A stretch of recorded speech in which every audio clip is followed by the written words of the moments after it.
If you're a guest in the back, if they have not got here yet, a shame on them. So if you're a woman, lady in the back, feel free to come up here and fill these seats up. I'm giving you permission. Come up front. Okay. If you're men as well, if your feet, you're a little seasoned, knees hurt, they call you old. But we have seats up front.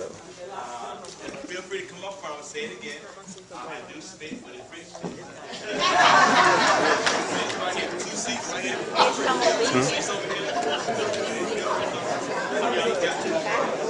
So, let's kind of get started. Once again, everybody say welcome. Welcome. This is your first time you ever hear me speak. Show of hands. Your first time you hear me speak. Okay. Y'all let's go treat. Okay, now, if you're a guest here today, guest, raise your hand, guest. Big hand clap for all the guests, y'all. Big hand. I saw earlier, you got a lot of people who had just witnessed Project 50,000, and a lot of people didn't understand that was not a convention. That was like a region, kind of like a get-together.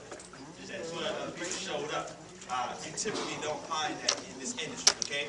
I know they're trying to get a mic ready, but for the ones in the back who probably can't hear me, you should have got here earlier, because I said I'm going to say something. Okay? One thing people know about me, whenever I do a presentation or an event, I always speak the truth. Okay? So if I step on your toes, by all means, you get offended, great. We don't need everybody. We do not need everybody. Understand this here. Some people always like to listen to YOU, which is you. The definition of YOU is your own understanding. These are the same people who will see some information, know that it's true, but going to go and listen to themselves. Now, themselves have put themselves in the situation that they're in. But because we know we lean on things called pride, or I don't really care what he's saying, I'm going to go back and have a conversation with me, and me tells me that I don't want to do that. But me has kept you broke. Me has not given your family financial success. Now, everybody's financial success is different. So people say, well, what is your definition of success? For some people, it's $1 million. Others, it might be just really supplementing the bills and create an extra $3,000 extra coming in so my wife can come home. It's not all about the $1 million status. Does that make sense? Yeah. So whatever it is for you, OG has it. But if this is not for you, trust me, I'll be done in about 3 hours. And you can leave and go home. I'll be about 45 minutes to an hour. Feel free to time. But I do like to have fun. For me, for the ones who know me, I was not born with a silver spoon in my mouth. So for people who say, well, I come from humble beginnings, I'm that time too. So we can't have a conversation on broke conversation, and you can out-broke me. We can go back and forth all day long, and I will match you blow for blow on what you consider when it's broke. Okay? So let me kind of give you scenarios so people understand who they're listening to. Okay? Everybody give me yes? Yes. Don't worry about the disturbance. Does that make sense? Yeah. Because when you focus on your goals, you can't get nothing on the outside. So I tell people this here. Me growing up, I grew up with a single mother, and my mother worked 2 or 3 jobs. I had to grow up very early. I grew up in a place they call the projects. You ever heard of something called the projects? And that's what it is, like an experiment, I think is what it is. Okay, can everybody hear me?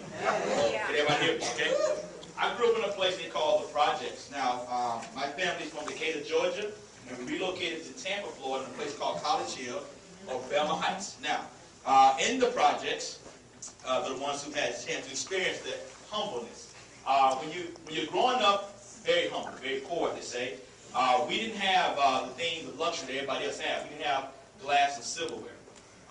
We had something called jelly jars. That whenever you finish your jelly glass jar, you didn't throw it away. Anybody understand what I'm talking about? Yeah. Soak it up, take the wrapping off, 17 ounces ice closed. Can anybody feel me? Okay. We didn't have bowls for cereal. That thing called butter. Butter, anybody remember the butter? The jar, whatever, you know, when they finish up, you wash it out, and you know, that was about a good 24 ounces of good cereal. So if you get downstairs for cereal Saturday morning, and your uncle's dead, 2 servings, cereal gone. Matter of fact, I think we're the ones that kind of had them get rid of Honey Smacks. They don't make Honey Smacks anymore because Honey Smacks tend to look like something that was in my house consistently in the morning. Some of y'all know what I'm talking about. Just kind of take a look at what Honey Smacks really looks like. Some of y'all know what I'm talking about. But you grew up where I come from, you got to always pour it out and kind of count them one by one and make sure all these right here good right here. See, some of y'all know what I'm talking about. Some of the best cheese in the world come from where I come from, still to this day. When you made a little money, they called butter margarine. It was still butter. But when it comes to obviously having a humble beginning, and when you finally get a chance to start seeing people who live on the other side of the money, and you have a single mother, and an opportunity like this comes around, I don't listen to the outside people who've been around me broke on my life saying, you shouldn't do that, Baz. Why don't you go to school and get a good job? I'm like, looking around like, but everybody in here been doing that same thing, and every Sunday, everybody here at Grandma's house talking about how they hated their job all week. I watched it as a child. Some of y'all know what I'm talking about. Everybody on Sunday goes to Grandma's house and complain about how bad the week was. And boy, if they say that to me again, watch what I say to them. That make sense? We're going to get to this. This is simple. Everybody say coffee. Coffee. You didn't know what we're going to talk about? We're talking about coffee. That's easy. You know about that. They've been telling y'all about that for the last millennia. I'm simply letting you know now about where your mind has to be at if you want to win in business. If you never do Organogold, that's fine. Do something. But don't listen to you. Because if you did listen to you and you were right, you wouldn't be in here. People be paying thousands of dollars to come hear you speak because you found a different way. Does that make sense? Amen. So for me, it came down to a choice. I can choose to do what my uncles and aunties are doing in here, or I can be that one that they talk about. But you know what I found out about successful people? If you want to be successful, people are going to talk about you. Matter of fact, they're supposed to talk about you. That's why they call them haters. You know what haters are? Matter of fact, I'll give you a prime example. For the men understand this. There's a gentleman from this state that had the opportunity to get the starting position. And he won 6 games straight. And they prayed him as the next Messiah. This guy cannot lose. Then he lost the next 3 games. And they were ready to throw him under the bus. Then he won the playoff game. Oh God, he's back again. And now he lost the playoff game, and all of a sudden now, we don't really know. We're trying to figure out if he's going to be the starter. You see how that happens? When you're winning, oh, they praise you. And then when you do something wrong, they downplay you. So why should I get worried that my family are saying, oh, why he's not here on Thanksgiving dinner? Why he's not here for Christmas? Well, I figured I'd rather go ahead and sacrifice a little bit, so when Christmas or Thanksgiving comes around again, why don't I just fly grandma and granddad to some place and let somebody serve them? Amen. Instead of y'all come here eating up all their food. Does that make sense? That's what I'm talking about. It's called lifestyle. Does it make sense? So at 19 years old, somebody drugged me out to a meeting like this. I was actually at a Marriott hotel in Tampa. I did not want to be there, like some of you that's in this room. I did not want to be there. I'm like, they need to hurry up. I thought I was going to play basketball. I had my Michael Jordan windbreak outfit on, full deck break, and some of the guys like the breakaway. Okay? And I get to the hotel and everybody in suits, so I'm already uncomfortable, sat in the back. When the meeting was almost over, I was totally uninterested until that guy up front said, I'm 26 years old and I'm making about $10,000 a month. And he had my full attention. Now, the presentation meant nothing. I was money motivated. Like 10 grand a month? You can do that legally, 10 grand a month? Make sure I meet him when the meeting's over.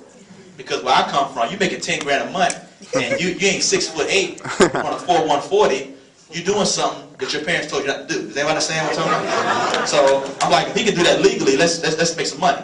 And I joined that company. Wasn't real good at it, but I learned all the principles, personal development. By 24 years old, I was completely self-employed, have not worked for anybody since.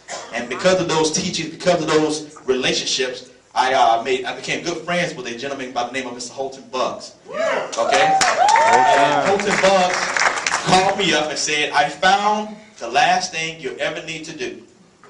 And I'm like, man, give it to me. What is it, flavored air? What are we doing, you know? And when he said coffee, you talking about a disappointment.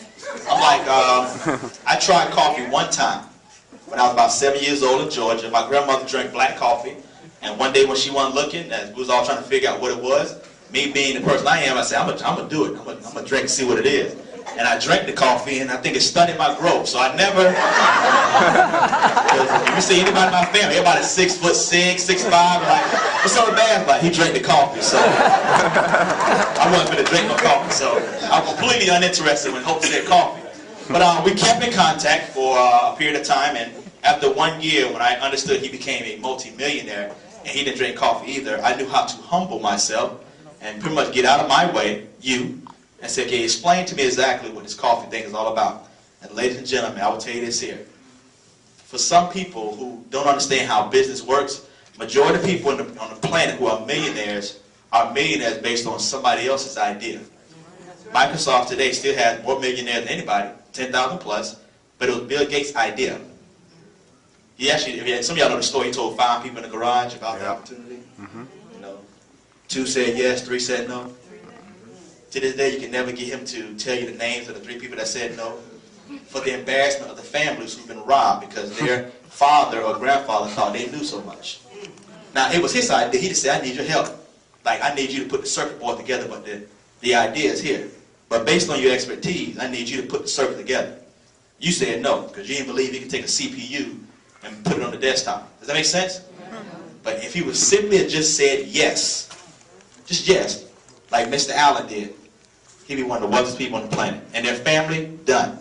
So when you look at this opportunity today, don't think about what you can do. Think about the people that you know that are hurting. That say, even though I don't know if I can do this Organogold, I know a female, a male, a couple, that if they got a hold of this here, they could probably tear it up. And think about the blessing they can give to you. Even though if you understand it, always think about outside of you. Does that make sense? Because when you say no, you rob somebody else. Does that make sense? Right. Everybody say Organogold. Organogold. Everybody say it's easy. It's easy. It's simple. It's simple. It's coffee. It's coffee. Now, if you're a guest here today, as I said before, I like to have a lot of fun. I believe that enthusiasm is the best medicine. I like to always be enthusiastic. It's the one of the words of ethos, which is